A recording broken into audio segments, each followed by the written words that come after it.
Bonjour à tous. Bon, on est bien d'accord que pour chaque histoire, il faut un méchant. Dans la mythologie grecque, c'est Typhon. Tu es un délinquant! Dans la mythologie nordique, il y a par exemple le loup Fenrir. Et pour la mythologie égyptienne, on en a deux. Le serpent Apophis, dont on va un peu parler ici, mais je prévois une vidéo spécifique sur lui. Et surtout, la crème de la crème, mesdames et messieurs. Celui qu'on appelait Seth. Je n'aime pas la façon que t'as de me regarder. C'est bien simple, si vous cherchez le dieu le plus aigri et cupide, laissez tomber, c'est lui. On va d'abord poser les bases. C'est qui Seth? Eh ben à la base, c'est le dieu du désert, du ciel, de la tempête, du tonnerre, mais aussi de la guerre et du désordre. Tout un tas de belles choses en somme. Je suis la mort.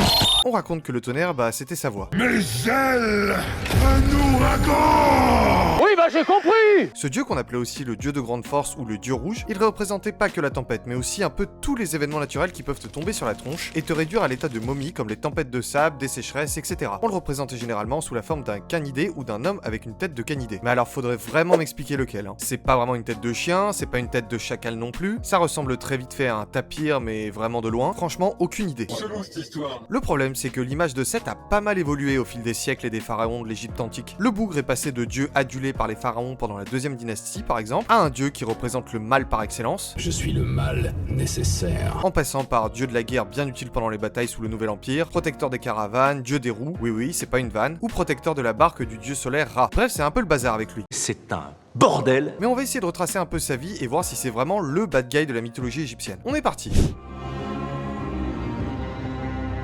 Notre petit Seth, c'est le deuxième bambin du dieu de la terre Geb et de sa sœur, la déesse du ciel Nout. L'inceste! A la base, Geb et Nout sont accrochés l'un à l'autre. Impossible de décoller le ciel de la terre. Et ça pose un petit souci à Ra, le dieu soleil, qui est quand même censé se balader dans le ciel, quoi. Le bougre, il est un peu bloqué.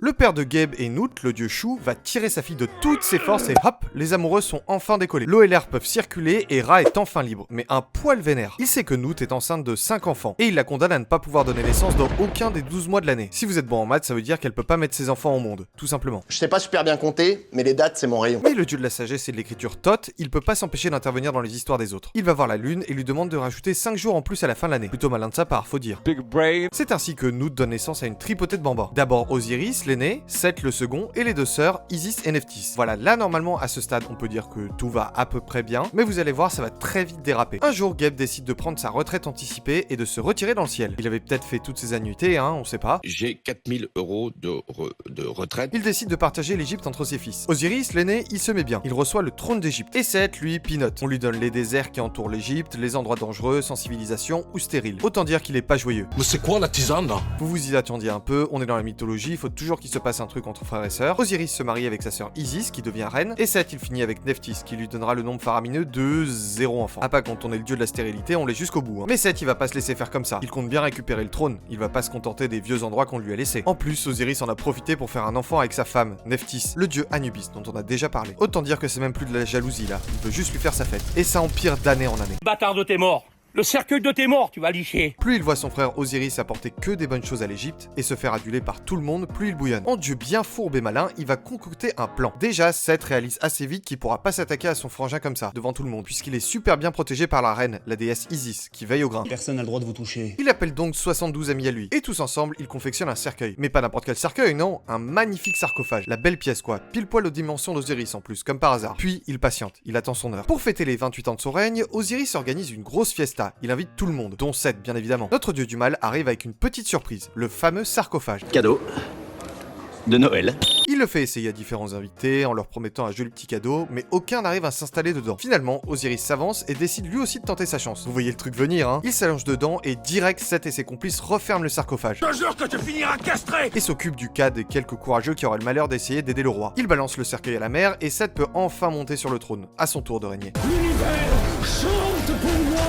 Mais c'est sans compter sur Isis, qui compte pas se laisser faire. Elle cherche désespérément le corps de son mari et finit par le retrouver à Byblos dans un pilier. Mais qu'est-ce que vous faites là, trou de cul? Oui, en fait, le sarcophage s'était retrouvé enraciné dans un arbre. Le roi de la ville avait trouvé l'arbre très joli et en avait fait un pilier. Elle récupère le corps, donc, et le ramène en Égypte. Elle en profite au passage pour demander de l'aide à sa sœur Nephthys, qui accepte. Faut dire qu'elle commence à en avoir léger marre de son mari qui gouverne un peu n'importe comment, à créer des sécheresses et des tempêtes partout en Égypte. Bref, le couple va pas super bien. Les deux sœurs cachent le corps d'Osiris dans les marais du delta du Nil et essaient de trouver un moyen de le ramener à la vie. C'est sans compter notre dieu du chaos, qui apprend que son frangin est en Égypte. Il réussit à faire cracher le morceau à Nephthys, et met la main sur le corps qu'il découpe en pas moins de 14 morceaux qu'il éparpille dans toute l'Égypte. Aux quatre coins de Paris qu'on va le retrouver éparpillé par petits bouts façon puzzle. Mais Isis et Nephthys, il leur en faut un peu plus pour les décourager. Elles commencent leur recherche des différents morceaux. Et quand je dis qu'ils sont dans toute l'Égypte, c'est vraiment toute l'Égypte. Il y a quasiment un morceau par ville. On a une jambe à Philae, la tête à Abydos, la colonne vertébrale à Bousiris. Bref, je vais pas vous faire toute une liste, mais vous avez compris. I've his kidney, I've his liver, and I've his heart. Elles réussissent à trouver tous les bouts, sauf le... Bah... Vous voyez quoi, hein. Il a été avalé par un poisson, donc un peu compliqué de le récupérer. Pas grave, Isis en fabrique un tout neuf avec de l'argile. Ça devrait le faire. Isis, Nephthys et Anubis, qui s'est joint à la troupe, reconstituent donc le corps d'Osiris pour en faire une jolie momie. La toute première dans l'histoire de l'Égypte, s'il vous plaît. Isis utilise alors sa magie. Elle sort ses belles ailes de faucon et s'élève au-dessus du corps de son mari pour commencer un rite afin de le ramener à la vie. Seth, qui assiste à la scène, essaye d'empêcher ça. Il se transforme en léopard et s'approche tout doucement du corps. Mais Anubis le chope, prend un gros tison brûlant, il l'attaque avec, ce qui explique pourquoi le léopard a des taches noires, et réussit même à attraper un bout de sa peau. Seth s'enfuit comme un lâche, bien dégoûté. Ah, tu t'en vas, t'as peur, hein? Viens ici, charogne! Isis, de son côté, continue le rituel et réussit finalement à ressusciter son mari. Au passage, elle en profite pour faire un enfant avec lui, le jeune dieu Horus. Comment elle a fait ça avec de l'argile, je me pose encore la question. C'est un miracle! Osiris descend dans l'autre monde et devient le dieu de la mort, et Isis cache Horus dans les marais pour qu'il échappe à la colère de Seth. Horus va grandir, élevé par sa mère et Satan. Très rapidement, il devient un solide dieu, bien costaud. Sa mère lui explique alors qu'il serait grand temps de reprendre sa place de roi. En plus, c'est le moment rêvé, étant donné que Seth a perdu toute la confiance du peuple à cause de sa façon de gouverner complètement chaotique. S'il y a un moment pour tenter sa chance, c'est maintenant. Horus a la bonne idée d'aller voir le tribunal des 9 dieux, qu'on appelait à l'époque l'Énéade, et qui est présidé par le dieu soleil Ra. Horus demande avec une sacrée confiance qu'on lui rende le trône. Mais évidemment, Seth est pas d'accord. Ça va ouvrir un procès qui va durer pas moins de 80 ans. C'est presque aussi long qu'en France, dites-moi. Presque, hein. On va là-dedans? On va là-dedans? Non, on n'y va pas. Non. Les dieux vont d'abord ordonner que Horus et Seth se battent entre eux, histoire de voir qui est le plus fort. Sans grande surprise, Horus sort vainqueur. Mais le tribunal est toujours pas convaincu. Donc il demande un autre duel, et un autre, et encore un, jusqu'à ce que ça devienne un peu lassant pour nos deux loustiques. Alors, il y en a un des deux qui est mort ou pas? Non, il roupille. Tous les deux. Pour le peuple égyptien aussi d'ailleurs, parce qu'en attendant c'est Seth qui règne, et autant dire qu'il s'est vraiment pas amélioré avec le temps. Le problème c'est Ra. Lui, il pense qu'Horus est trop jeune pour régner, qu'il est pas vraiment fait pour être roi, et que Seth il est peut-être pas bien débrouillard, mais il a gagné sa place au moins. Et même les victoires d'Horus contre Seth arrivent pas à le convaincre, il veut pas changer d'avis. Bon bah, à quitter, tu peux y aller. Faut dire que sa décision doit être vraiment pas facile à prendre, puisque dans la mythologie égyptienne, Seth, tous les matins, il accompagne Ra sur sa barque solaire pour que le jour se lève. Chaque matin, ils naviguent ensemble, et chaque matin, ils sont attaqués par le terrible serpent géant Apophis, qui veut faire tomber le monde dans les ténèbres. La lumière du jour, elle brûle. Et c'est Seth qui a la tâche de repousser la bestiole. Autant dire que Ra, sans lui, il est un peu dans la sauce. Le procès est donc un peu bloqué. Mais comment ça va se résoudre tout ce bazar? Eh ben, j'ai trouvé 3 petites histoires différentes qui racontent chacune la fin du procès. Préparez-vous, c'est du lourd. Veuillez rester assis, toujours garder les bras des jambes à l'intérieur. Dans la première histoire, c'est assez simple, ça se règle à l'amiable. Les dieux qui arrivent pas à se mettre d'accord vont voir la déesse Net, ultra sage, intelligente, bref, la mieux placée pour gérer tout ce bazar. Je suis Valérie Lemercier. Elle propose qu'Horus reprenne la place de son père en tant que roi, ça bouge pas, que Seth retourne régner sur le désert et les terres étrangères, là aussi, classique, mais en plus de ça, qu'ils reçoivent les déesses Anat et Astaré en guise de... de compensation, j'imagine. Ouais, c'était vraiment une autre époque. Voilà, donc celle-là, c'est plutôt ok. C'est aujourd'hui une victoire de la justice. Dans la deuxième histoire, la déesse Isis essaye d'intervenir pour convaincre les dieux que son fils Horus ferait franchement un bon roi. Mais Seth, qui compte pas se laisser faire, demande à ce qu'on continue le procès sans elle. Ra décide donc que tout ce beau monde se réunira sur une île, l'île du milieu. Et Isis, elle sera pas invitée. Et toc. Et une grosse bise au vieux schnock. Anti, le dieu marin, reçoit même l'ordre de pas laisser la déesse monter sur son bateau. Mais au cas où vous l'auriez pas compris, Ézès, Tu sais pas parler? elle a plus d'un tour dans son sac. Elle se transforme en vieille femme, va voir Anti, et hop là, ni vue ni reconnue, elle se retrouve sur l'île. Et hop, c'est une technique des forces spéciales russes. Là, elle se pose près du palais, et au moment où Seth sort, elle commence à pleurer comme pas possible. Forcément, Seth s'approche, et il lui demande ce qui va pas. Elle répond qu'elle est triste parce qu'un vilain bonhomme a assassiné son mari et a volé tout ce qui lui appartenait. Ses animaux, ses terres, tout. Elle et son fils auraient été chassés de leur maison par le vilain bonhomme qui les cherche encore aujourd'hui. Ah, les salauds. Les salauds. Vous remarquez que pour le coup, techniquement, elle ment pas. Contre toute attente, Seth se met vraiment en colère. Pour lui, c'est injuste. La vieille femme devrait pas avoir à subir ça. Il promet que quoi qu'il arrive, il trouvera cet homme, lui fera sa fête et redonnera à la vieille femme et à son fils tout ce qu'il possède. Je te ferai une guerre comme t'en as jamais vu. Et il en faut pas plus à Isis, qui se transforme en petit oiseau et s'envole en se moquant de Seth et en lui disant qu'il s'est bien fait avoir. Tu l'as dans ton cul. Tu l'as dans ton cul. Seth va bien se plaindre, mais Ra est maintenant convaincu qu'Horus doit régner. Et il en profite pour couper les oreilles d'Anti qui avait vraiment rien demandé jusqu'au bout. Dans une autre petite variante de cette deuxième histoire, Ra est toujours pas convaincu. Seth propose donc un petit défi à Horus. Ils devront tous les deux se transformer en hippopotame et rester pas moins de 3 mois sous l'eau. 3 mois. Ouais, plutôt compliqué à faire, sauf pour Léon Marchand j'imagine. Mais Isis, elle a un peu peur pour son fils, elle est pas certain qu'il puisse réussir. Ni une ni deux, elle se fabrique un petit harpon et le lance sur Seth.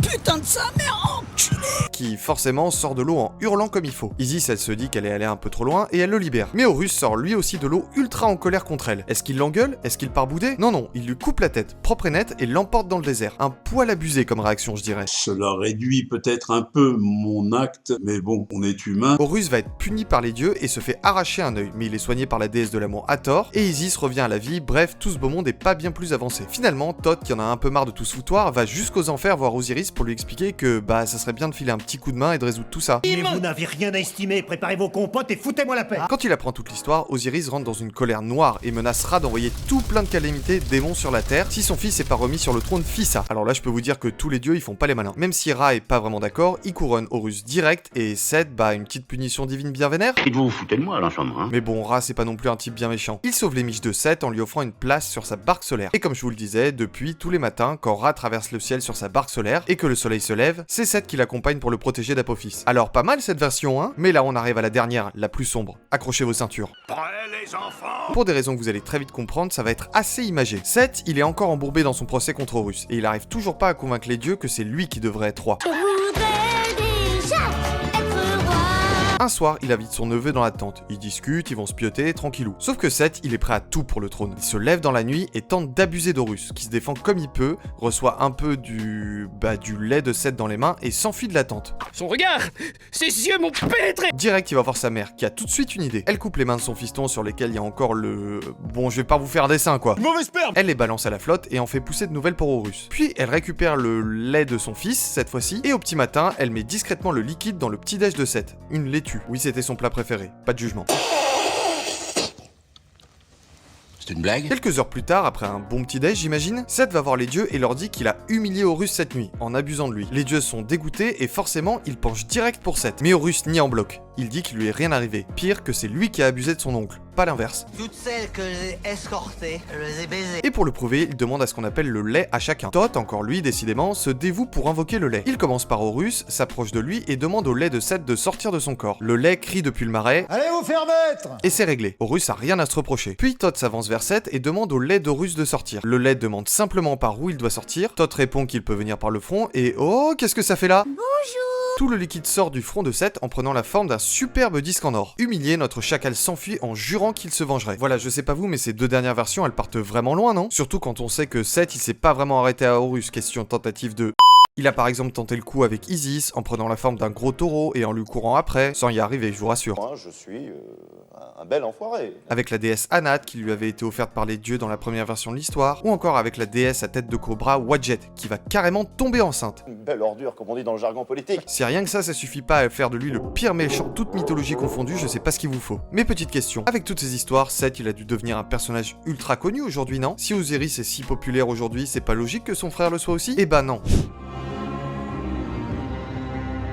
Seth dans notre culture, il apparaît que très rarement. Et vu ce que je vous ai raconté, c'est tant mieux limite. T'es une merde! Bon, on le voit vite fait dans certaines œuvres, dans Tomb Raider The Last Revelation par exemple. Il nous fait aussi une petite apparition dans les Marvel, dans les aventures de Conan le Barbare, dans la version G.I. Joe de 1985, dans Puppet Master, franchement c'est quoi cette horreur? Il y a un méchant qui porte son nom dans Stargate, plutôt BG en plus. On parle de lui dans Doctor Who, mais franchement c'est pas beaucoup tout ça. Et me lancez pas sur le film Gods of Egypt, franchement. Je propose que collectivement on oublie tous ce gros nanar. C'est un film au mauvais goût visuel, fascinant, c'est... ahurissante dégueulasserie numérique balancée telle quelle, sans filet, sans tri, sans rien. Mais franchement, si on veut un peu plus de lui, on peut partir du principe que c'est la version égyptienne de Typhon dans la mythologie grecque. Ce monstre assez flippant qui a réussi à mettre une dérouillée à Zeus. Et oui, les Grecs ont juste piqué l'idée et l'ont un peu pimpé pour que ça donne ce gros monstre. Ça vaut la coupe, hein? Je porte plainte pour diffamation. En tout cas, si vous êtes scénariste et que vous cherchez une idée de méchant vraiment impossible à soigner, laissez tomber. Il y a tout ce qu'il faut dans la mythologie égyptienne. Perso, j'en viens presque à comprendre Apophis, qui lui au moins est né pour accomplir son but, de plonger le monde dans les ténèbres. Les ténèbres sont ma lumière. Seth, à chacun de ses actes, il s'enfonce un peu plus, vous trouvez pas? Sur ce, c'est la fin de la vidéo. Merci de l'avoir regardé jusqu'au bout. Si le cœur vous en dit, n'hésitez pas à me suivre sur mes différents réseaux sociaux, Insta, TikTok, Twitch, Tipeee. Vous connaissez la chanson. Si la vidéo vous a plu, vous pouvez toujours la partager ou me dire en commentaire ce que vous en pensez, ça fait toujours plaisir. Le Discord est toujours rempli de fans de mythologie prêts à vous accueillir. Et quant à moi, je vous dis à très vite pour une nouvelle vidéo. Ciao! Au revoir.